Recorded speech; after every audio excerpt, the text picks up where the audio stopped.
Diddy's kids and exes submit character letters ahead of sentencing in a high-stakes legal move ahead of his October 3 sentencing. Sean Diddy Combs has submitted a collection of over 75 character letters to the federal judge, with key contributions from his children, exes, and his mother. These letters aim to portray a starkly different image of the music mogul from the one presented during his trial and by federal prosecutors. The purpose of the character letters. The submission of character letters is a common legal strategy in federal sentencing. Their purpose is to provide the judge with a more holistic view of the defendant, highlighting positive traits, community contributions, and the impact of a potential prison sentence on their family. Combs' defense team is using these letters to argue for leniency, specifically pushing for a sentence of no more than 14 months, which, given his time served since his arrest last September, would allow for his almost immediate release. Key themes from the letters. The letters, particularly those from his family, emphasize Combs' role as a devoted and loving father and a committed family man. From his children, several of Combs' children, including Justin, Christian, and his adopted son Quincy Brown, wrote letters detailing the love and guidance their father has provided.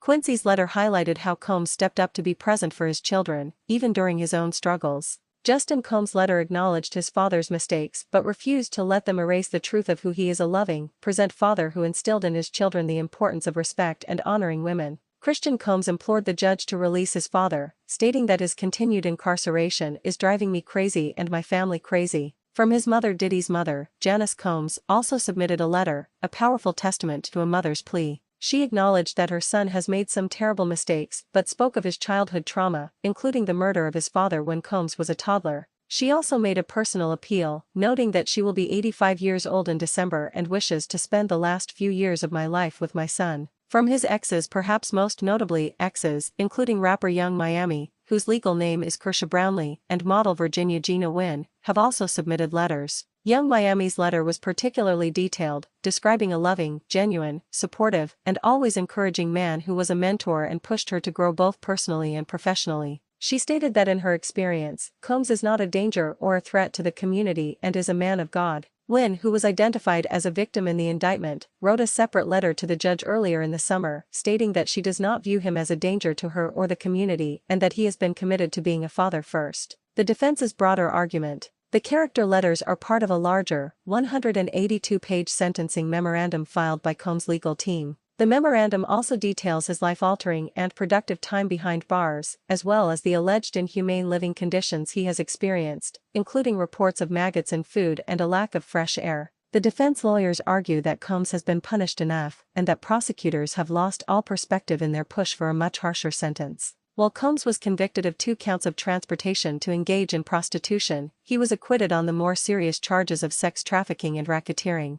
The defense is arguing that the judge should not consider the evidence from the more serious, unproven charges when determining the final sentence. The submission of these personal and emotional letters marks a critical phase in the legal proceedings, as Combs and his family make a final plea for mercy and a chance for him to return home.